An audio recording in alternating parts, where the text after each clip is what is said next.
The fog rolled in thick that evening, swallowing the training grounds in a gray blanket that seemed to mock every Marine on the firing line.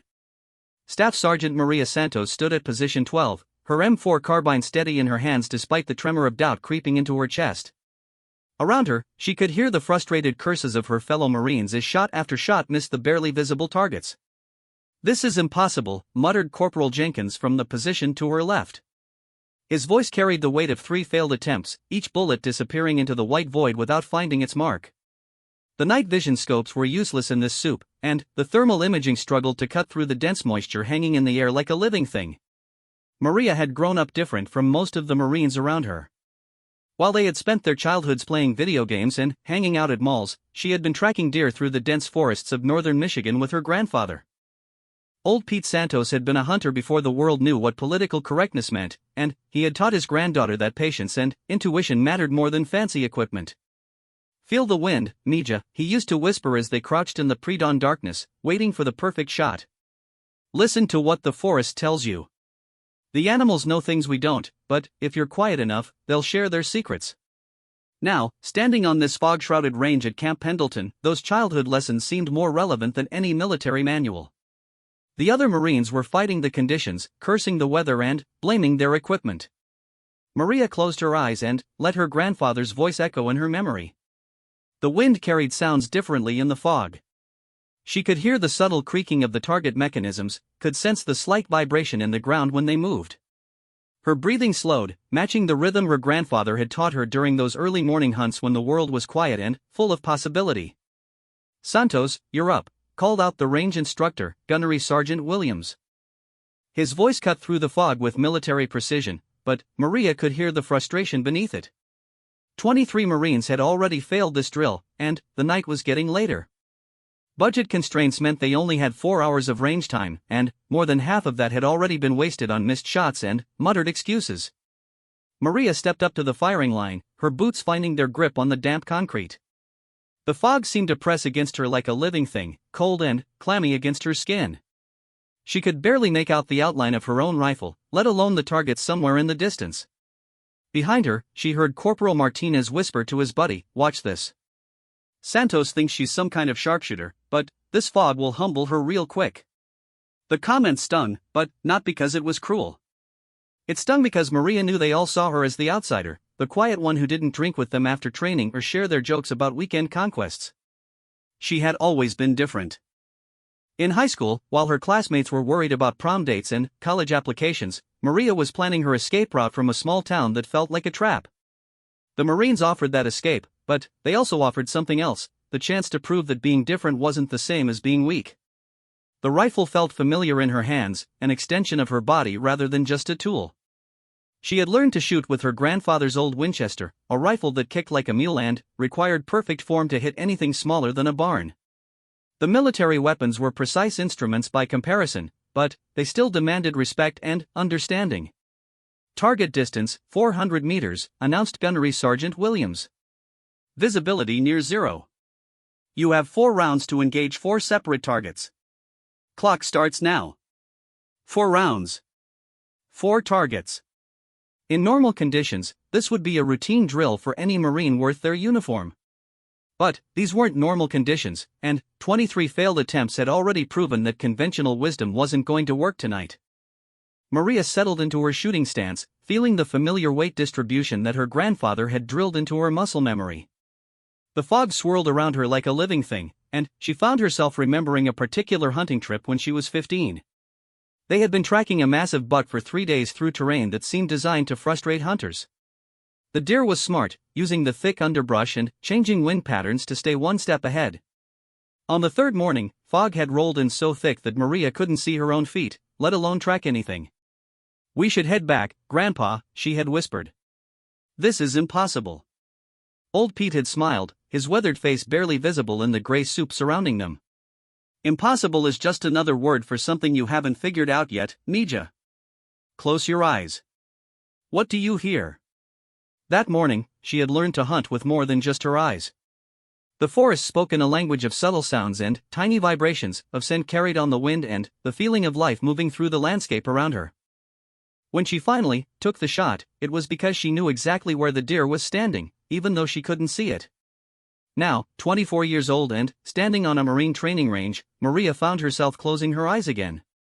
The fog hadn't silenced the world, it had simply changed the way information traveled through it. The first target mechanism clicked into place somewhere in the distance. The sound was subtle, barely audible over the murmur of watching Marines and the distant hum of base operations. But Maria caught it, her ears tuned to the specific frequency of metals settling into position. She opened her eyes but didn't look down the scope. Instead, she trusted the lessons her grandfather had taught her about triangulating sound in difficult conditions. The click had come from slightly left of center, maybe 15 degrees off her current aim point. Her first shot rang out through the fog, the muzzle flash creating a brief orange bloom in the gray world around her. Behind her, she heard someone mutter, "Lucky guess," but Maria was already moving, adjusting her position for the second target. This one was trickier. The mechanism was quieter, more distant. But the fog carried vibrations differently than clear air, and Maria had learned to read those subtle changes during years of hunting in conditions that would send most people back to the warmth of their cabins. Her second shot followed quickly after the first, the rifle cycling smoothly as she tracked the next target by sound and instinct rather than sight. The brass casings hit the concrete with tiny metallic pings that seemed unnaturally loud in the hushed atmosphere. "No way," she heard Corporal Jenkins whisper. "She can't possibly be hitting anything in this soup." But Maria was already lining up her third shot. This target had clicked into position while she was firing the second round, the sound overlapping in a way that would have confused most shooters. She had learned to separate overlapping sounds during duck hunts with her grandfather, when multiple birds would take flight at once and she had to choose her target by the specific wingbeat pattern each species made. The third shot felt different as it left the barrel, the rifle recoil flowing through her body in the smooth wave that indicated perfect form and follow-through.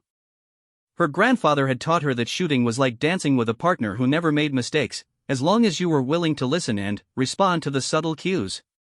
The fourth target was the most challenging yet. It had clicked into position during the fog's thickest moment, when even the dim lights of the range seemed to disappear entirely. But Maria had been waiting for it, had sensed the pattern in the target deployment that the other Marines had missed in their frustration and rushed to complete the drill.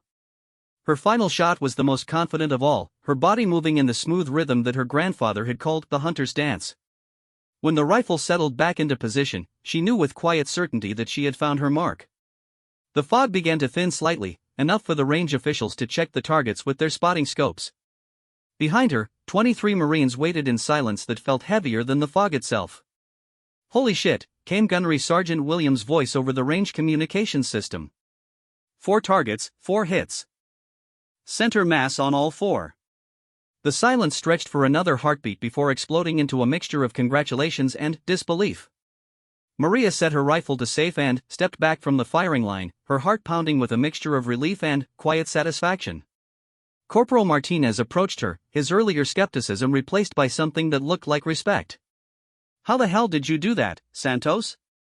The rest of us couldn't hit a barn in that fog, and you put 4 perfect shots downrange like it was broad daylight."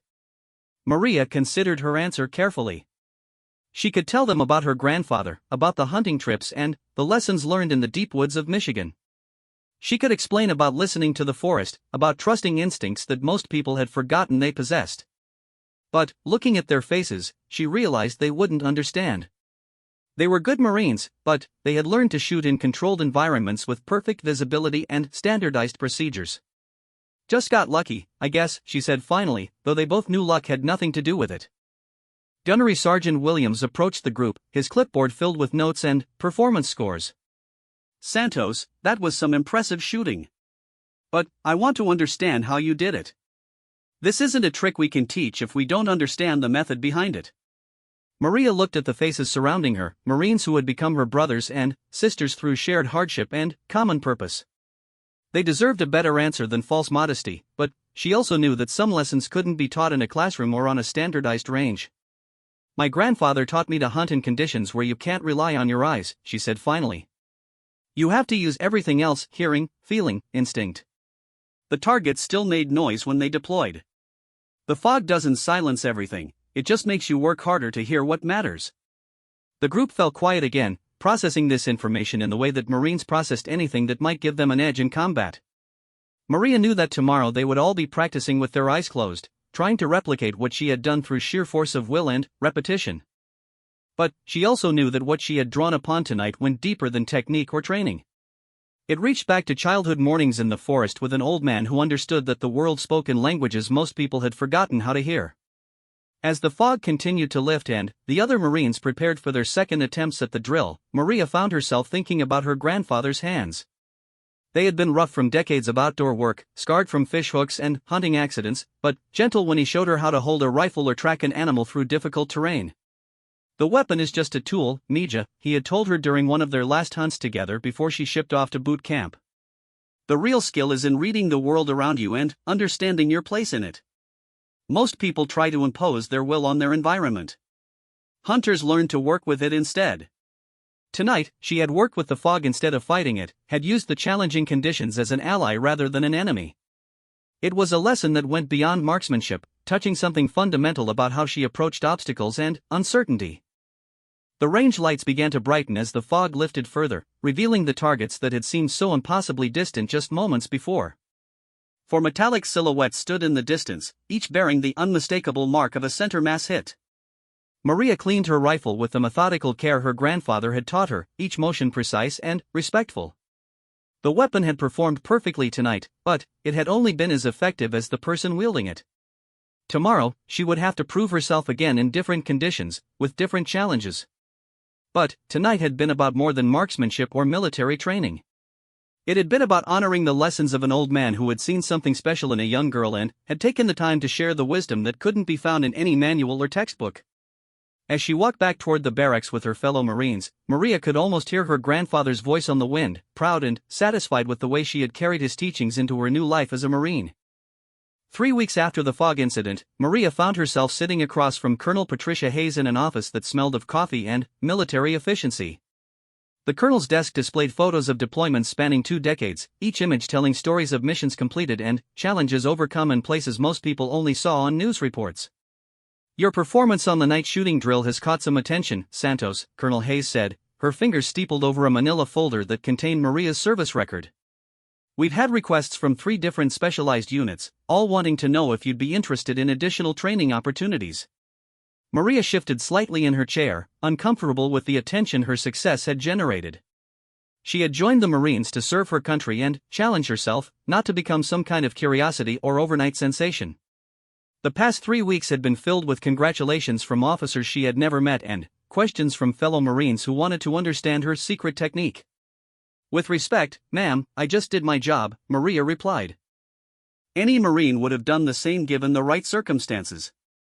Colonel Hayes smiled, an expression that suggested she had heard similar deflections from other exceptional Marines who preferred action to recognition.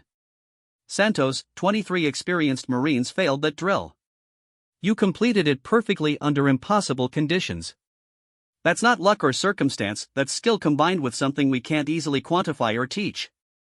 The folder contained more than just Maria's basic service record. Over the past 3 weeks, someone had been documenting her performance across various training exercises, noting patterns that painted a picture of a Marine who consistently excelled in challenging or unconventional situations. During the urban combat simulation, while other Marines had struggled with the maze-like layout and multiple objectives, Maria had moved through the course with an efficiency that surprised even the instructors. She seemed to anticipate where threats would emerge, often positioning herself advantageously before the scenario fully developed. In the wilderness survival exercise, she had not only completed all required tasks but had also helped 3 other Marines when they became disoriented during a surprise night navigation challenge. Her ability to read terrain and weather patterns had proven invaluable when standard GPS equipment was deliberately disabled as part of the training scenario. "The thing is, Santos," Colonel Hayes continued, "we're not just talking about additional training. We're talking about opportunities that could define your entire military career. Special operations units don't extend invitations lightly, and they're specifically interested in Marines who can perform under conditions where conventional training breaks down." Maria thought about her grandfather's reaction to this news.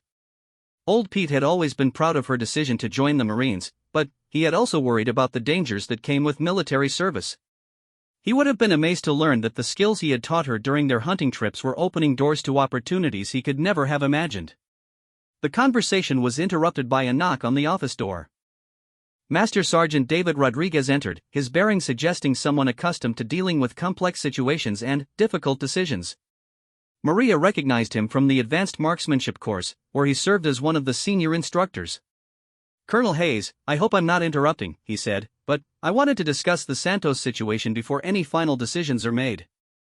Colonel Hayes gestured for him to sit, and Maria found herself the subject of a conversation between two senior military professionals who clearly had strong opinions about her future. It was both flattering and uncomfortable to realize that her career had become a topic of discussion among people whose own careers had been built on identifying and developing exceptional talent. "Master Sergeant Rodriguez has been observing your performance in various training scenarios," Colonel Hayes explained. "He has some insights that might influence your decision about these special operations opportunities." Master Sergeant Rodriguez leaned forward, his expression serious but not unfriendly. "Santos, I've been training Marines for 15 years, and I've seen a lot of natural talent. But what you demonstrated 3 weeks ago wasn't just talent, it was something that goes deeper than what we can teach in any formal program." He opened a tablet and showed her video footage from the fog drill, recorded from multiple angles by the range monitoring system. Watching herself work through the drill was surreal, like observing a stranger who happened to share her appearance and movements. "Look at your body language here," he said, pointing to a moment just before her first shot. "You're not fighting the conditions or struggling with visibility issues. You're working with the environment, adapting to it in real time. That's not something we can train into most Marines, no matter how much time and resources we invest." The video showed what Maria had felt but hadn't fully understood. Her movements were fluid and confident, lacking the tension and frustration that had characterized every other Marine's attempt at the drill. She looked like someone who belonged in those conditions, rather than someone being challenged by them. "The special operations community is always looking for Marines who can adapt quickly to unexpected situations," Master Sergeant Rodriguez continued. "But they're also looking for people who won't break under pressure, who can maintain effectiveness when everything goes wrong. Your performance suggests you might have both qualities in unusual abundance." Maria watched the video replay, trying to understand what these experienced military professionals saw in her performance that she had missed. To her, the drill had felt natural, almost routine. The fog had presented a challenge, but not an insurmountable one. She had simply drawn upon lessons her grandfather had taught her and applied them to a military context. What exactly would these special operations opportunities involve, she asked, though part of her was afraid of the answer. She had joined the Marines for adventure and purpose, but she also understood that some adventures carried risks that went far beyond normal military service. Colonel Hayes opened the manila folder and extracted several documents marked with security classifications that made Maria's pulse quicken. "The details would depend on which unit you chose and how your additional training progressed. But, generally speaking, we're talking about missions where conventional approaches have failed or where unique skills are required." The conversation continued for another hour, covering topics that ranged from additional education opportunities to deployment schedules that would take her to places most Americans only read about in newspapers. Maria found herself simultaneously excited and overwhelmed by the possibilities being presented. When she finally left Colonel Hayes' office, her head was spinning with information and implications. The hallway seemed different somehow, as if her potential future had changed the way she saw her current environment. Other Marines passed by, focused on their own training and responsibilities, unaware that one of their colleagues was being offered opportunities that most military personnel could only dream about. That evening, Maria called her grandfather from the base phone center. The conversation started with the usual pleasantries about base life and training, but eventually turned to the career decisions she was facing. "Nija, do you remember the first time we went hunting together?" Old Pete asked. "You were maybe 10 years old, and you were so excited that you could barely sit still in the blind." Maria smiled, remembering that crisp October morning when everything had seemed possible and the forest had felt like a magical place full of secrets waiting to be discovered. "You made me sit completely still for 2 hours before a single deer showed up. I thought I was going to die of boredom." "But you learned something that day that most hunters never figure out," her grandfather continued. "You learned that the best opportunities come to those who are patient enough to wait for them and skilled enough to recognize them when they arrive." The parallel wasn't lost on her. The special operations opportunities were like the deer that had eventually appeared that morning, valuable, rare, and requiring both preparation and instinct to pursue successfully. "What should I do, Grandpa?" she asked, though she suspected he would give her the same advice he had always given when she faced difficult decisions. "You already know what you should do, Nija. You've known since you were old enough to hold a rifle properly. The question isn't what you should do, it's whether you're brave enough to do it. That night, Maria lay in her bunk thinking about paths not taken and opportunities that might never come again. Around her, other Marines slept peacefully, unaware that one of their colleagues was wrestling with decisions that could reshape her entire future.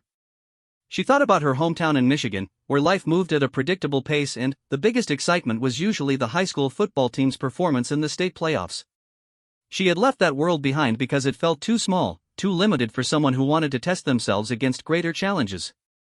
Now she was being offered challenges that went far beyond what she had imagined when she first raised her right hand and swore to defend her country. The opportunities were exciting, but they also carried risks and responsibilities that would demand everything she had to give. By morning, her decision was clear. She had not joined the Marines to play it safe or to settle for ordinary assignments. Her grandfather had taught her to hunt the biggest game, to track the most challenging prey through the most difficult terrain. The special operations opportunity was simply another form of hunting, one that would require all the skills he had taught her and many more that she had yet to learn. When she walked into Colonel Hayes' office that afternoon, her bearing reflected the confidence that had carried her through the fog drill. She had made her choice, and, like every important decision in her life, it felt both terrifying and absolutely right. "Ma'am, I'd like to accept the Special Operations training opportunity," she said, her voice steady despite the magnitude of what she was committing to. Colonel Hayes smiled and reached for her phone. "I'll make the necessary calls." "Congratulations, Santos. I think you're about to discover what you're really capable of." As Maria left the office for the second time in 2 days, she thought about her grandfather tracking deer through the Michigan forests, patient and determined and completely focused on the challenge ahead. She was about to begin tracking something much more complex and dangerous, but the fundamental skills remained the same. The hunt was about to begin in earnest, and Maria Santos was ready to pursue prey that most Marines never even knew existed. 6 months after accepting the Special Operations assignment, Maria found herself crouched in a rocky outcropping somewhere in the mountains of eastern Afghanistan, watching a compound that intelligence reports claimed housed a high-value target. The mission briefing had been straightforward: observe, gather intelligence, and report back. No engagement unless absolutely necessary for survival. But 3 days of surveillance had revealed complications that the briefing hadn't mentioned. The compound wasn't just housing the target, it was also sheltering a family with young children who appeared to be held against their will. Every tactical manual Maria had studied said to stick to the mission parameters, but her grandfather's voice echoed in her memory with different advice. "Sometimes the right thing and the easy thing point in opposite directions, Mija. That's when you find out what kind of person you really are." Staff Sergeant Marcus Chen, her team leader, lay beside her in the observation position, his spotting scope trained on the same compound that had consumed their attention for the past 72 hours. Chen was a decorated Marine with 8 years of special operations experience, and Maria had learned to trust his judgment completely during their accelerated training program. "Movement in the northwest window," Chen whispered, his voice barely audible even at close range. "Adult male, matches the target description, but he's carrying one of the kids." Through her own scope, Maria watched the scene unfold with growing unease. Their target, a Taliban commander named Rashid Ahmadi, was indeed in the compound. But, instead of the hardened militant they had expected to find, he appeared to be caring for children who clearly weren't his own. The intelligence picture was becoming more complex with each hour of observation.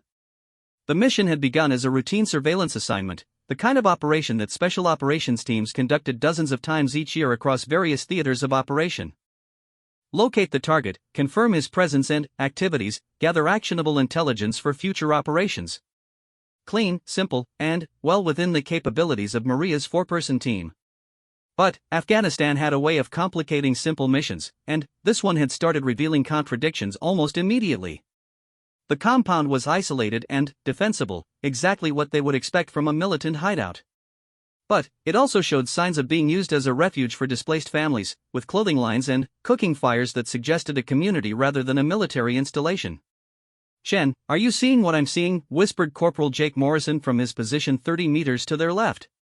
Morrison was the team's communications specialist, a technical expert who could establish contact with headquarters from almost any location on Earth. But his question suggested he was seeing something that didn't fit their mission parameters. "If you're seeing a Taliban commander playing father to a bunch of kids who don't belong to him, then, yeah, I'm seeing the same thing," Chen replied.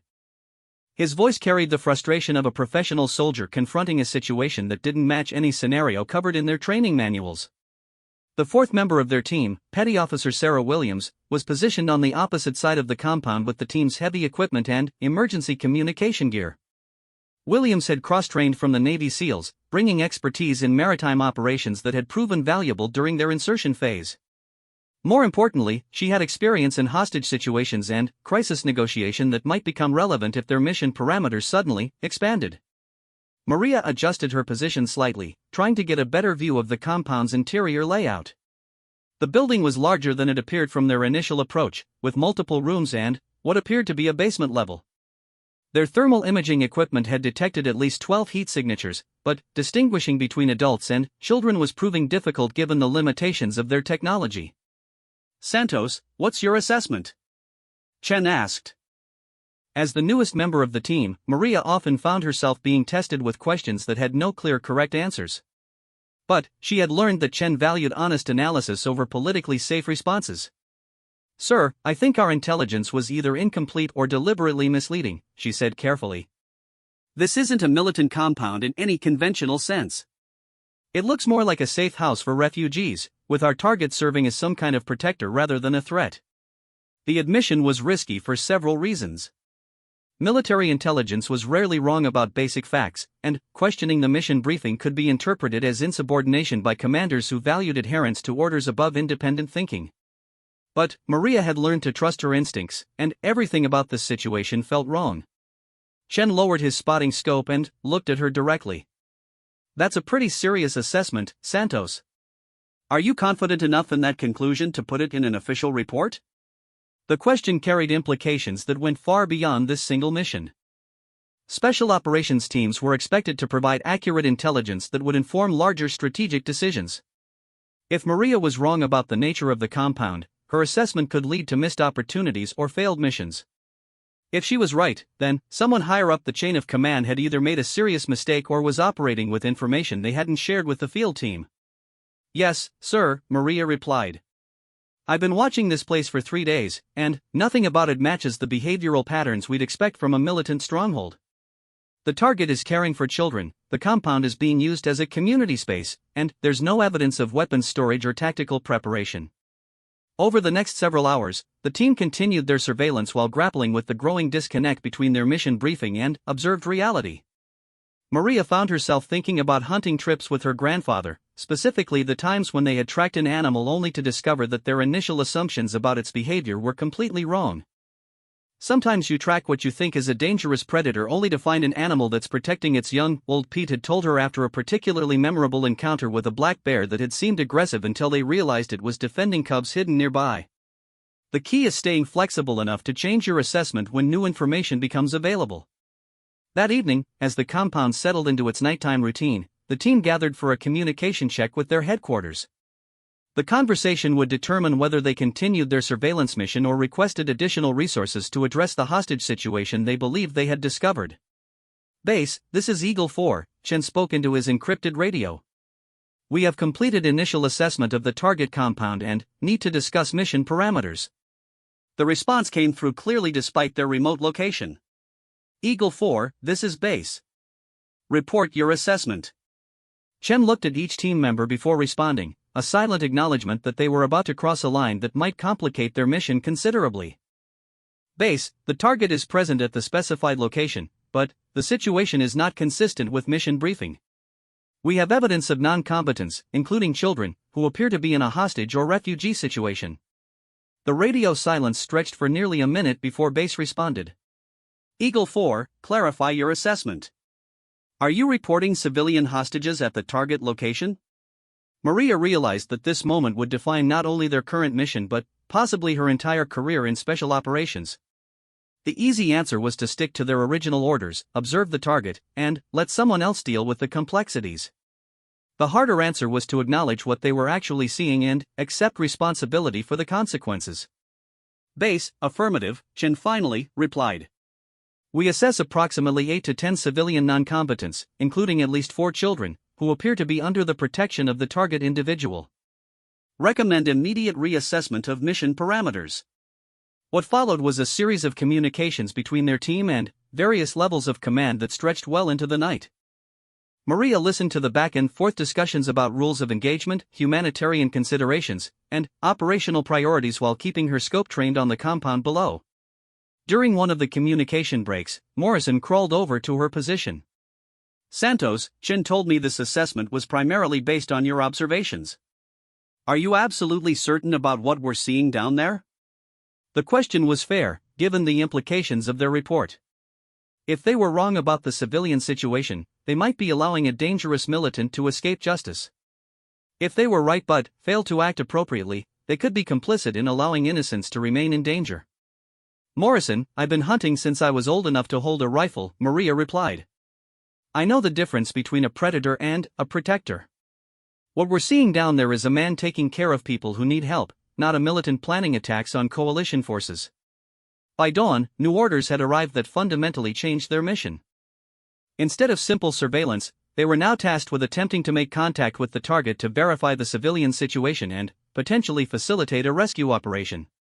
The complexity had increased exponentially, but Maria felt more confident about the new parameters than she had about their original assignment.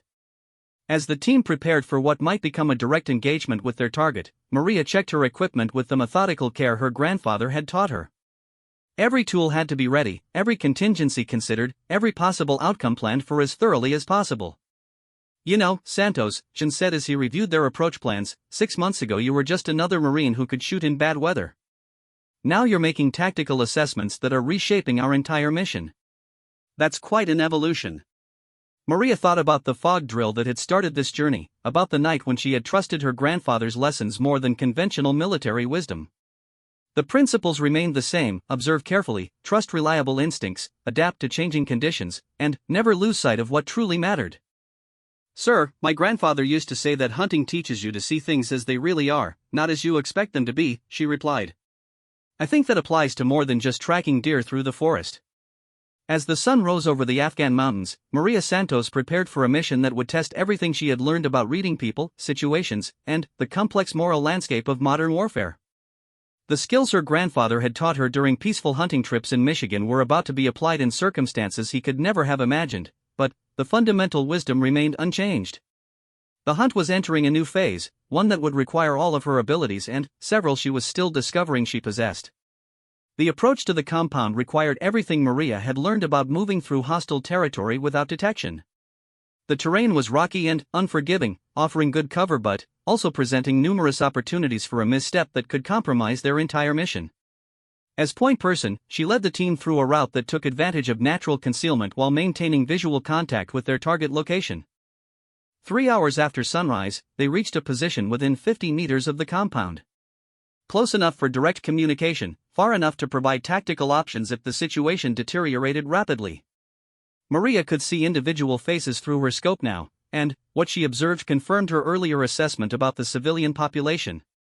The children ranged in age from perhaps 5 to 15, all showing signs of displacement and malnutrition that suggested they had been living as refugees for some time. The adults appeared to be family members rather than militants, with the body language and interactions that Maria associated with people trying to create normalcy in abnormal circumstances. Staff Sergeant Chen made the decision to attempt direct contact. Rashid Ahmadi, he called out in Pashto, his voice carrying clearly across the open ground between their position and the compound. We are American forces. We want to talk. The response was immediate and telling. Instead of reaching for weapons or calling for reinforcements, the man who matched their target description moved quickly to position himself between the Americans and the children. His actions spoke of protection rather than aggression, confirming Maria's growing conviction that their original intelligence had been fundamentally flawed. You are American soldiers, came the reply in heavily accented English. Why do you come here? These people have done nothing wrong. Chen emerged from cover with his weapon lowered but ready, a calculated risk that demonstrated peaceful intentions while maintaining tactical readiness. Maria and the rest of the team maintained overwatch positions, prepared to respond if the situation escalated beyond Chen's ability to control. We came here looking for a Taliban commander named Rashid Ahmadi, Chen said clearly. Are you that person? What followed was a conversation that challenged every assumption their mission briefing had contained. The man was indeed Rashid Ahmadi, a former Taliban fighter who had become disillusioned with the organization after witnessing attacks on civilian targets. He had broken with the group 6 months earlier, taking with him a dozen family members and refugees who had nowhere else to turn. "I fought against you for 3 years," Ahmadi said, his words carrying the weight of hard-won experience. "But I could not fight for people who would kill children to make a political statement. When I saw what they did in Kandahar, I knew I could not be part of that anymore." Maria listened to the exchange while keeping her scope trained on the surrounding area, watching for any signs that their conversation was being monitored by hostile forces. The compound's isolation worked in their favor for the moment, but she knew that situation could change rapidly if word of their presence spread to the wrong people. The story that emerged over the next hour was both heartbreaking and inspiring. Ahmadi had indeed been a Taliban commander, responsible for several attacks on coalition forces during the height of the insurgency. But a particularly brutal assault on a school in Kandahar had shattered his faith in the cause he had been fighting for. "They told us the children were being taught by foreign teachers, that the school was corrupting young minds," Ahmadi explained. "But when I saw the bodies afterward, they were just children learning to read. Nothing more dangerous than that." He had organized his departure from the Taliban carefully, gathering family members and other refugees who wanted to escape the endless cycle of violence that had consumed Afghanistan for decades. The compound had become their sanctuary, a place where children could play without fear of explosions or gunfire. "The American soldiers who came before, they did not listen," Ahmadi continued. "They saw only a Taliban commander and wanted to arrest me or kill me. They did not see the children I was trying to protect." Chen faced a decision that would define his career and potentially impact the lives of more than a dozen innocent people. Military protocol demanded that he arrest Ahmadi and turn him over to coalition authorities for processing as a former Taliban fighter. But humanitarian considerations argued for a different approach, one that recognized the genuine transformation that appeared to have taken place. "Ahmadi, if we take you into custody, what happens to the children?" Chen asked. The answer was stark and immediate. "They go back to refugee camps, or they try to survive on the streets, or they die. There is no other family to care for them, no other safe place for them to go." Maria found herself thinking about moral complexities that her grandfather had never had to face during their hunting trips. The deer they tracked through Michigan forests presented clear choices: take the shot or let them go. But this situation involved multiple layers of right and wrong, with no clear path that satisfied both military duty and humanitarian obligation. "Chen, request permission to speak," she said over their tactical radio frequency. "Go ahead, Santos." "Sir, I recommend we contact higher command for guidance on handling a voluntary surrender with humanitarian complications," she said carefully. "This situation requires decisions above our pay grade." The recommendation triggered another series of communications between their team and various levels of command, each conversation revealing new complexities in what should have been a straightforward capture mission. Maria maintained her overwatch position while listening to debates about precedent, policy, and the broader implications of showing mercy to a former enemy. During the wait for command decisions, something unexpected happened. The children began to approach their position, curious about the American soldiers who had appeared from nowhere but weren't shooting or shouting orders. Their fearlessness spoke volumes about the environment Ahmadi had created for them, a place where strangers were potential friends rather than automatic threats. A girl who appeared to be about 10 years old walked directly up to Maria's position, seemingly unbothered by the rifle or tactical gear. She spoke in Pashto, her words incomprehensible but her tone clearly questioning. "She wants to know if you have children of your own," Ahmadi translated from his position near the compound entrance. "She says you have kind eyes like her grandmother had." The observation hit Maria unexpectedly hard. She had spent so much time learning to be a warrior that she had forgotten people might see other qualities when they looked at her. The girl's innocent question reminded her that being a Marine was just one part of who she was, not the complete definition of her identity. "Tell her I don't have children yet, but I hope to someday," Maria replied. "Tell her that her grandmother would be proud of how brave she is." The translation sparked a conversation between the girl and Ahmadi that seemed to carry emotional weight beyond simple question and answer. Maria watched their interaction with growing understanding of the family bonds that had formed in this unlikely sanctuary.